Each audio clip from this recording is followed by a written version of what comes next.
Good morning, student. Today our current topic is long period and short period goals.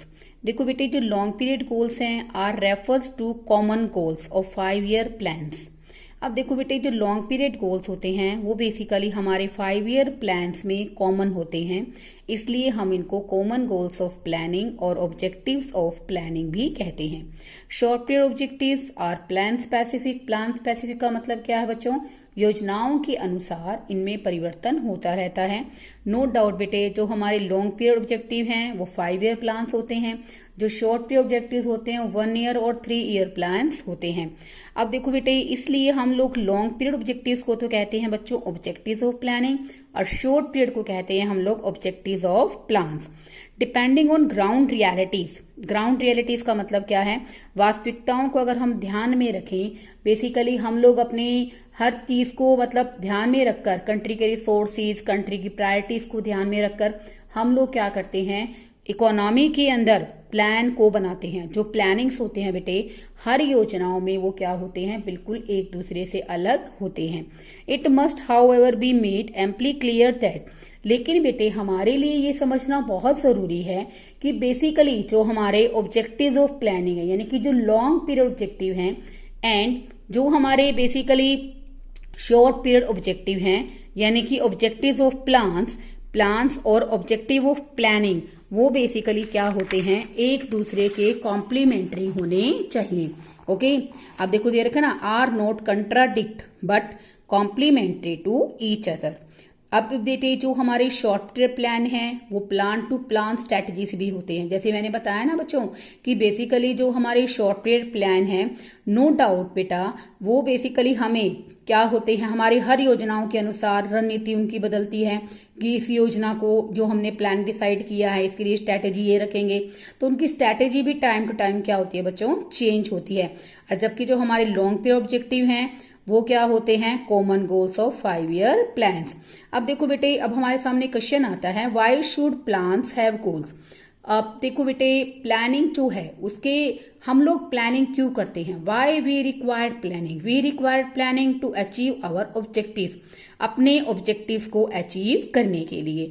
No doubt बेटे, हमारी economy के अंदर हमारी जो गवर्नमेंट है हमारे रिसोर्सिस को, हमारी नीड्स को, हमारी प्रायोरिटी को ध्यान में रखकर क्या करती है, प्लानिंग बनाती है। When there is no planning in the hand, there is no when there is no goal in the hand, there is no need of planning. अगर आपके पास कोई ऑब्जेक्टिव नहीं है, कोई टारगेट नहीं है, देन आपको भी किसी भी तरह से कोई प्लानिंग करने की जरूरत नहीं है।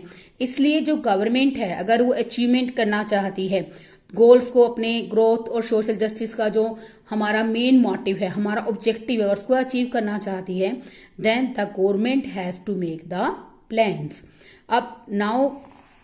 अब बेसिकली मैं आपको बेटा डिस्कस करूंगी हमारे लॉन्ग पीरियड ऑब्जेक्टिव्स के बारे में। देखो बेटे, in our CBSE guideline there are 5 types या कह सकते हैं कि बेसिकली जो हमारे लॉन्ग पीरियड ऑब्जेक्टिव्स हैं वो 5 तरह के हमारे सिलेबस के अकॉर्डिंग है। First one GDP growth rate, second one full employment, third one equity और equitable distribution, and fourth one modernisation, and fifth is self sufficiency.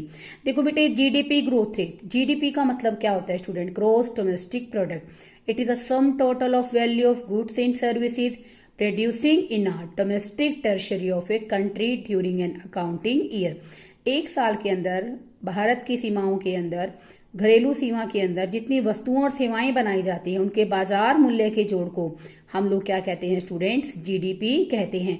एक देश की जो डेवलपमेंट है काफी हद तक जीडीपी पर क्या करती है, डिपेंड करती है। इंक्रीज इन जीडीपी, जीडीपी के बढ़ने का मतलब क्या है, हमारे देश के अंदर लेवल ऑफ आउटपुट पहले से बढ़ रहा है। अगर लेवल ऑफ आउटपुट इकोनॉमी के अंदर बढ़ता है, it also implies that increase in flow of goods and services. हमारी इकोनॉमी के अंदर गुड्स और सर्विस का फ्लो पहले से बढ़ रहा है। When an increase in flow of goods and service, अगर एक देश के अंदर कंसिस्टेंटली का मतलब क्या है स्टूडेंट्स, लगातार वस्तुओं और सेवाओं का फ्लो बढ़ता है तो हम उसको क्या कहते हैं, इकोनॉमिक ग्रोथ। अब देखो बेटे, इट मीन्स कहने का मतलब यहाँ पर क्या है कि जीडीपी ग्रोथ के कारण क्या होती है स्टूडेंट, इकोनॉमिक ग्रोथ। इसको दोबारा से समझिए बच्चों, देखो बेटे, अगर एक देश के अंदर जीडीपी बढ़ती है, जीडीपी बढ़ने का अर्थ क्या है? Level of output increases in the economy. अगर इकोनॉमी के अंदर लेवल ऑफ आउटपुट बढ़ता है तो no doubt it's also increase the flow of goods and services in the economy. When the flow of goods and services in the economy consistently rise, this one is called economic growth. It means we can say that GDP growth leads to economic growth. हमारे पास बेटे GDP इसलिए, so we have to make plans to increase the GDP. GDP can be increased by two, हम कह सकते हैं कि GDP का जो बढ़ना है वो दो बातों पर डिपेंड करता है। First one student, increase in GDP depend on two factors. Increase in resource based country. Resource based country का मतलब क्या है स्टूडेंट? कि हमें हमारे देश के जो बेसिक आधारिक रिसोर्सेज हैं उनको आइडेंटिफाई करना चाहिए, उनको डिस्कवर करना चाहिए।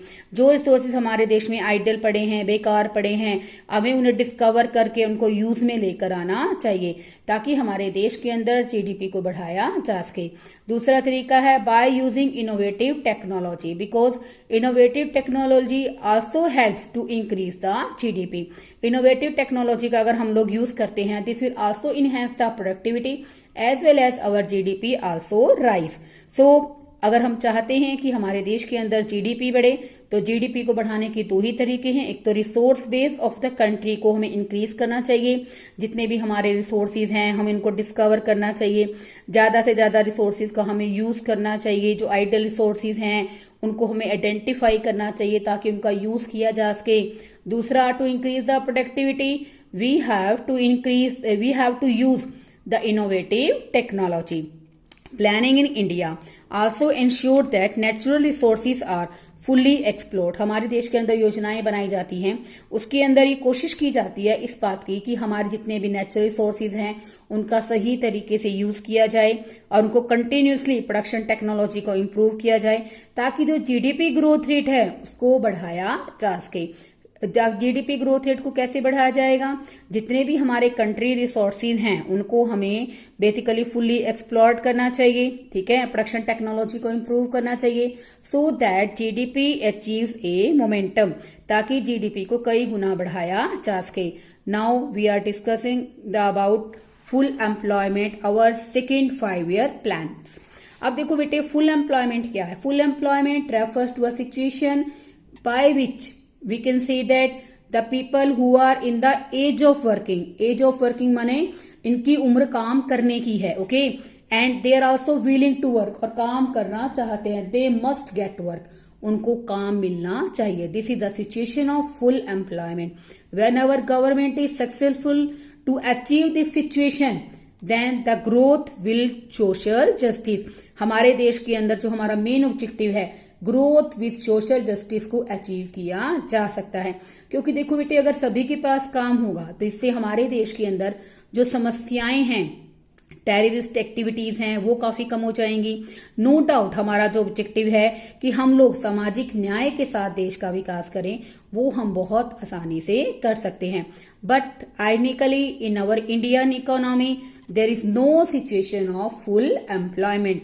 कभी भी हमारी अर्थव्यवस्था में फुल एम्प्लॉयमेंट की सिचुएशन नहीं होती है, because there is also a natural rate of employment. क्योंकि हमारे देश में प्राकृतिक रूप से प्राकृतिक नेचुरल अनएम्प्लॉयमेंट एग्जिस्ट करती है। इसका एग्जाम्पल क्या आ जाएगा स्टूडेंट? जैसे स्ट्रक्चरल चेंजेस हैं इकोनॉमी में। स्ट्रक्चरल चेंजेस कब आते हैं students? Due to introduction of innovative technology.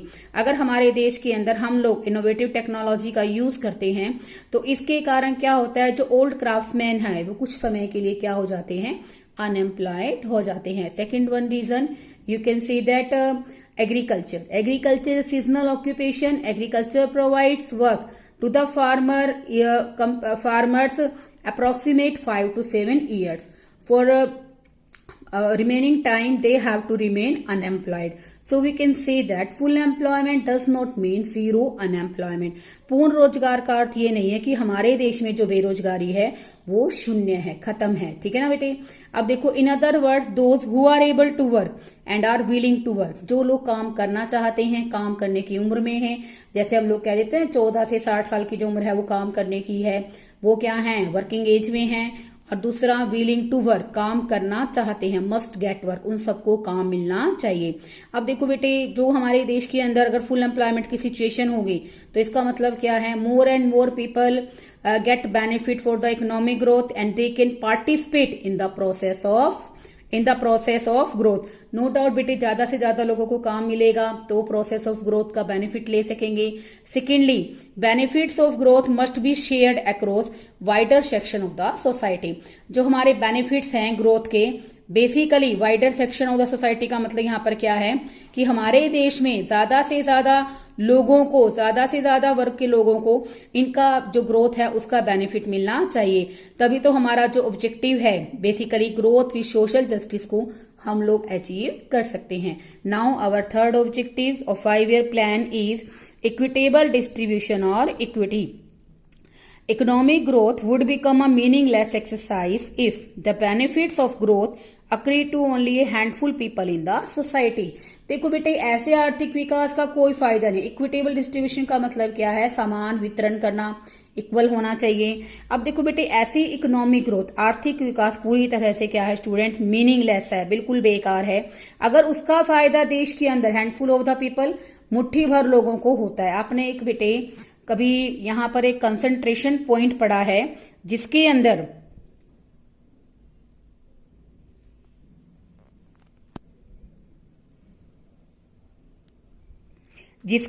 Basically क्या होगा बच्चों कि कंसंट्रेशन ऑफ इकोनॉमिक वेल्थ क्या बताता है कि बेसिकली हमारे देश के अंदर नेशनल इनकम का ज्यादा से ज्यादा हिस्सा 20%, लोगों के पास नेशनल इनकम का 50% से ज्यादा हिस्सा है। तो इसका मतलब क्या है स्टूडेंट, हम क्या कहना चाहते हैं कि इकोनॉमिक ग्रोथ मीनिंगलेस है अगर उसका फायदा देश के कुछ लोगों को ही मिलता है। अब देखो बेटे, इसके अंदर कुछ ऑब्जर्वेशंस हैं। First one, growth serve virtually no purpose in a society where rich tends to become richer and poor continue to struggle even for essential of life। देखो बेटे, ऐसी ग्रोथ का कोई बेनिफिट नहीं है जहां पर अमीर और अमीर हो जाए और जो पुअर पीपल हैं वो इतने ज्यादा पुअर हो जाएं, they have to struggle for the essential goods in their life. उनको जीवन जीने के लिए आवश्यक वस्तुओं के लिए भी बहुत ज्यादा संघर्ष करना पड़े। तो क्या आपको लगता है कि ऐसे ग्रोथ के बढ़ने का कोई फायदा होगा? ऑब्वियसली ऐसे ग्रोथ का कोई भी फायदा नहीं होगा।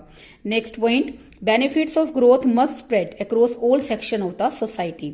देखो बेटे, जो ग्रोथ के बेनिफिट्स है उसे देश के सभी वर्ग, चाहे वो अमीर है, चाहे वो मिडिल क्लास है, चाहे वो बेसिकली गरीब वर्ग है, सबको मिलना चाहिए ताकि देश के अंदर आय के वितरण, इक्विटेबल डिस्ट्रीब्यूशन ऑफ इनकम का मतलब है आय के वितरण को समान किया जा सके।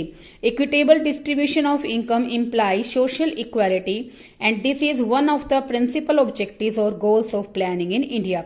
इक्विटेबल डिस्ट्रीब्यूशन का मतलब क्या होता है? सोशल इक्वालिटी, सामाजिक समानताएं, और ये कहीं ना कहीं हमारा जो प्लानिंग है ऑब्जेक्टिव का, बेसिकली ये उसके लिए क्या है, बहुत जरूरी है ताकि हमारे ऑब्जेक्टिव ऑफ प्लान को हम तभी अचीव कर सकते हैं जब हमारे देश के अंदर सोशल इक्वालिटी आएगी। मैंने जो भी आपको तीसरा टॉपिक डिस्कस किया है बेटा, इक्विटेबल डिस्ट्रीब्यूशन का, इसको मैं थोड़ा सा क्लियर करूंगी बिकॉज स्टूडेंट में be confuse what is the difference between equal distribution and equitable distribution. Equal distribution क्या होता है? Equal distribution would mean every individual in a society gets the same share in country national income। इसका अर्थ यहाँ पर ये है कि बेसिकली हर एक व्यक्ति को नेशनल रिसोर्सेज में, नेशनल इनकम में इक्वल और शेयर मिलना चाहिए। It would imply a situation when a doctor gets the same salary as a clerk in a hospital. इसका अर्थ यहाँ पर क्या है स्टूडेंट कि एक डॉक्टर को उसका बेसिकली प्रोफेशन के लिए और एक क्लर्क को, दोनों को सेम सैलरी मिलनी चाहिए। No society would ever seek a situation like this, but बेटा कोई भी समाज इस सिचुएशन को पसंद नहीं करेगा। This is known as a equal distribution, but our long period objective is related to equitable distribution. Equitable distribution on the other hand when difference of income is allowed but only to certain limits. यहाँ पर कहने का मतलब क्या है बच्चों की दूसरी तरफ अगर हम बात करते हैं इक्विटेबल डिस्ट्रीब्यूशन की, तो यहाँ पर इनकम में डिफरेंस होना चाहिए बट वो सर्टेन लिमिट के अंदर होना चाहिए, जस्टिफाइड होना चाहिए, न्यायपूर्ण होना चाहिए। जैसे देखो बेटे, these difference are socially unwarranted and are to be proportionate to the difference qualification and skill of different individuals in the society. इस तरह के जो डिफरेंस हैं बेसिकली समाज के अंदर सोशली अनवारंटेड जस्टिफाइड होने चाहिए। अगर इसका कहने का मतलब अनवारंटेड का मतलब है कि इनजस्टिफाइड होगा। इनजस्टिफाइड कब होगा? जब इनकम का जो डिस्ट्रीब्यूशन का लेवल है वो काफी स्क्वीड होगा। स्क्वीड होने का मतलब होता है बच्चों अनइक्वल होगा। तो बेटे जो इनकम का डिस्ट्रीब्यूशन है according to qualification, according to skill of different individual in a society होना चाहिए। जैसे इसमें एग्जांपल ले रखा है बेटे कि एक डॉक्टर को एक ओपीडी की 1 आवर के 50,000 मिलते हैं, जबकि एक वर्कर जो कि फैक्ट्री में लगभग 8 घंटे काम करता है in a day and gets annual income just 50,000। The difference is too large. जो डिफरेंस है बच्चों ये बहुत ज्यादा है और जो कि कहीं ना कहीं क्या है सोशली अनवारंटेड। सोशली अनवारंटेड का मतलब क्या है बच्चों कि सामाजिक रूप से जस्टिफाइड नहीं है and it must be corrected और हमें इसमें सुधार करना चाहिए। आगे देखिए, equity in terms of equitable distribution implies that economic growth is released with social justice. इसका मतलब क्या है? इक्विटी, इक्विटी का मतलब क्या है? इक्विटेबल डिस्ट्रीब्यूशन ऑफ इनकम, जहां पर इकोनॉमिक ग्रोथ होनी चाहिए किसके साथ? सामाजिक न्याय के साथ। It is only when economic growth is related with social justice then that growth is converted into development and planning in India focuses on growth with social justice। ऐसा कब होगा बेटे? जब हमारा जो आर्थिक विकास है हम उसको किसके साथ जोड़ देंगे? Social justice. सोशल जस्टिस मैंने सामाजिक न्याय के साथ जोड़ देंगे। और नो डाउट इसके कारण जो हमारे प्लानिंग का इंडिया में के अंदर हम जो प्लानिंग कर रहे हैं हमारा जो मेन फोकस है ग्रोथ विद सोशल जस्टिस को अचीव किया जा सकेगा। आई थिंक अब आपको इक्विटेबल डिस्ट्रीब्यूशन और इक्वल डिस्ट्रीब्यूशन का मीनिंग क्लियर हो गया होगा। Now come to the fourth objective that is modernisation. Modernisation क्या होता है बच्चों? आधुनिकीकरण। मॉडर्नाइजेशन का मतलब क्या है? It refers to updation and adoption of modern technology in the process of growth. हमारे विकास की प्रक्रिया के अंदर हम लोग नई टेक्नोलॉजी को अपनाएं, उसका प्रयोग करें, उसी को हम लोग क्या कहते हैं? मॉडर्नाइजेशन। अब देखो बेटे, as noted earlier output can be increase. हमने बेटा जीडीपी ग्रोथ वाले लॉन्ग पीरियड ऑब्जेक्टिव में पढ़ा था ना कि जीडीपी को बढ़ाया जा सकता है। कैसे बढ़ा सकते हैं? By increasing the resources. अपने रिसोर्सेज को, पूल ऑफ रिसोर्सेज का मतलब क्या? एकत्रित करके, जो आइडियल रिसोर्सेज हैं उनको इकट्ठा करके, उनको आइडेंटिफाई करके। And second one, bye using innovative technology. Modern age is the age of science and innovation. Science has offered us many ways of doing things, such that productivity in farm and factory has shown a exponential rise in over time. देखो बेटे, आज का जो युग है basically science का, experiment का युग है। नो डाउट नए नए इनोवेशंस, नई नई टेक्नोलॉजी साइंस हमें ऑफर करता है। इसके कारण हमारे फार्म्स के अंदर, हमारी फैक्ट्रीज के अंदर प्रोडक्शन बहुत अधिक बढ़ गया है।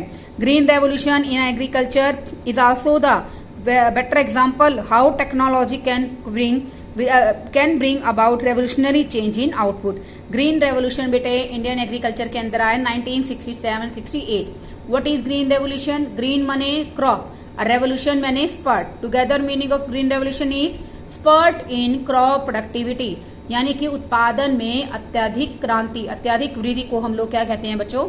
Green revolution. ग्रीन रेवोल्यूशन बेटे हमारे इंडियन एग्रीकल्चर में जो टेक्निकल रिफॉर्म्स हुए उन सब की देन है कि किस तरह से जो टेक्निकल चेंज है वो हमारे आउटपुट में कितना क्रांतिकारी परिवर्तन ले आता है। Because of green revolution wheat rice का जो प्रोडक्शन था that has been substantial rise by 25%। 25% गेहूं चावल का उत्पादन बढ़ गया था। It is widely known as a green revolution, जिसको क्या कहा गया था? ग्रीन रेवोल्यूशन कहा गया था। आगे देखिए student, recently IT revolution has redefined the concept of domestic production through BPO. इसका मतलब क्या है? इंफॉर्मेशन टेक्नोलॉजी के क्षेत्र में भी बच्चों बहुत अधिक बेसिकली क्या हुआ है? वृद्धि हुई है। हमारे देश के अंदर आईटी सेक्टर में इतनी ज्यादा डेवलपमेंट हुई है, इसलिए हम लोग हैदराबाद को साइबराबाद के नाम से जानने लगे हैं। अब हम बात करते हैं बेसिकली जो मॉडर्नाइजेशन है बेटे उसका हमारे देश के अंदर। देखो इकोनॉमिक ऑब्जेक्टिव तो है, इकोनॉमिक गोल्स को अचीव करता है, लेकिन इसका एक सोशल एंगल भी है। इट मीन्स जो लोग हैं कंट्री के अंदर उनकी सोच में भी क्या आना चाहिए? इनोवेशन आना चाहिए, क्रांति आनी चाहिए, सुधार आना चाहिए। Conventional wisdom basically must give way to modern outlook. जो हमारा परंपरागत सोचने का तरीका है, हमारी परंपरागत बुद्धिमत्ता है, उसको भी हमें क्या देना चाहिए, मॉडर्न आउटलुक देना चाहिए, आधुनिक विचार देने चाहिए। It include issues empowerment of women so that they also participate in the process of production and also contribute to the process of economic and social prosperity। इसके लिए महिलाओं का सशक्तिकरण करना चाहिए, उन्हें प्रोडक्शन प्रोसेस के अंदर पार्टिसिपेट करने देना चाहिए, जिससे कि वो देश के आर्थिक और सामाजिक प्रोसेस के अंदर, प्रोस्पेरिटी के अंदर अपना कंट्रीब्यूशन दे सके। Student, this is last topic of our 5-year plan, that is self sufficiency. Self sufficiency क्या है बच्चों, आत्मनिर्भरता। देखो बेटे, सेल्फ सफिशिएंसी हम भी कहते हैं ना, you must be self sufficient, आपको आत्मनिर्भर होना चाहिए। और हमारी जो एजुकेशन है वो हमें कहीं ना कहीं क्या बनाती है, आत्मनिर्भर बनाती है। तो देखो बेटे, now I am talking about self sufficiency with connected to 5-year plan. Self sufficiency का अर्थ यहाँ पर क्या है, it refers to the state of being able to provide essential goods without the help of other. इसका अर्थ बच्चों यहाँ पर है कि सरकार को बिना बाहर के देशों की मदद के हमारे देश के नागरिकों को आवश्यक सुविधाएं, आवश्यक वस्तुएं उपलब्ध करानी चाहिए। We do not depend on other countries, इसके लिए हमें दूसरे देशों पर निर्भर नहीं होना चाहिए। The goal was accorded high priority during the first 7 plans. जो हमारा ये उद्देश्य है, इसको बहुत अधिक प्राथमिकता दी गई है हमारी 7वीं योजना के अंदर। जो हम बेटे, जैसे मैं लॉन्ग पीरियड ऑब्जेक्टिव पढ़ा रही हूँ ना आपको, ऐसे ही बेटे जो हमारे शॉर्ट पीरियड ऑब्जेक्टिव हैं, उसके अंदर जो 7th प्लान बनाया गया था बेटे, 1-year प्लान, उसमें सबसे ज्यादा जो प्रायोरिटी दी गई थी, किसको दी गई थी, कि हम अपने आप को सेल्फ सफिशिएंट बनाएंगे इन द प्रोसेस ऑफ प्रोडक्शन। आगे देखिए बच्चों, the basic idea was not to expose Indian economy to political pressures from rest of the world, but simply we are dependent upon for the supply of essential goods। इसका कोई मूलभूत विचार ये नहीं था कि हम अपने आप को शेष विश्व के पॉलिटिकल प्रेशर से बचाना चाहते हैं, बल्कि इसका मूलभूत जो विचार था कि हम अपने आप को एसेंशियल गुड्स के मामले में इंडिपेंडेंट बनाना चाहते हैं। Indeed, it happened in 1965 when USA threatened to stop exports of food grain to India if it did not stop the war against with Pakistan। अब देखो बेटे, 1965 के अंदर क्या हुआ, जब यूएसए ने भारत को धमकी दी कि 1965 में यूएसए ने भारत को धमकी दी कि अगर वो पाकिस्तान के विरुद्ध युद्ध नहीं रोकेगा तो वो यूएसए आपको फूड ग्रेन की सप्लाई नहीं करेगा। तो तब से बेटे इंडिया ने अपना एक टारगेट रखा कि वो अपने देश को एसेंशियल गुड्स के लिए क्या बनाएंगे, सेल्फ सफिशिएंट बनाएंगे। India wanted to be self sufficient in food grain production to avoid the uncertainties of supply from rest of the world. No doubt अब इंडिया बेसिकली क्या बन गया है, अपने आप को सेल्फ सफिशिएंट बनाना चाहता है, आत्मनिर्भर बनाना चाहता है फूड ग्रेन के क्षेत्र में, ताकि जो आने वाली अनसर्टेनिटीज है, रेस्ट ऑफ द वर्ल्ड से अनिश्चितता है कि उनको सप्लाई होगी नहीं होगी, उसको अवॉइड किया जा सके। It was necessary for a developing country like India. देखो बेटे, अब आपने पढ़ा होगा, पहले हम पढ़ते थे our Indian economy is under 12, so we can say that now our Indian economy is a developing economy। there is a lot of difference between underdeveloped and developing economy। underdeveloped economy आपने पढ़ा है किस तरह की economy थी on the eve of independence, where national income was very low, productivity was very low, as well as per capita income was extremely low। but at that time, now I'm talking about developing company। developing country का मतलब क्या है बेटे, जहां पर धीरे धीरे क्या हो रही है, डेवलपमेंट हो रही है। now we can see that in India there is development also occur। it is necessary for a developing country like India to achieve self-sufficiency in food grain production, otherwise these country had to yield a food exporting country and support their political agenda। no doubt नहीं तो हमें क्या करना पड़ेगा, export करना पड़ेगा food grain का, और किसी ना किसी कंट्री को प्रेशर को बियर करना पड़ेगा। India was presented to and the war with Pakistan for favour of food grain supply from USA. इसका रिजल्ट क्या हुआ, जब हमारा इंडिया सेल्फ सफिशिएंट नहीं था, इंडिया को बेसिकली पाकिस्तान के अगेंस्ट 1965 में युद्ध शुरू हुआ था, इसको खत्म करना पड़ा ताकि जो फूड ग्रेन की अनसर्टेनिटी है, यूएसए से जो सप्लाई है वो कंटिन्यू बनी रहे। बेटे बहुत इंपॉर्टेंट टॉपिक है जो आपको मैंने कराया है, लॉन्ग पीरियड ऑब्जेक्टिव। स्टूडेंट इस वीडियो को आप एक बार सुनिए, 2 बार सुनिए।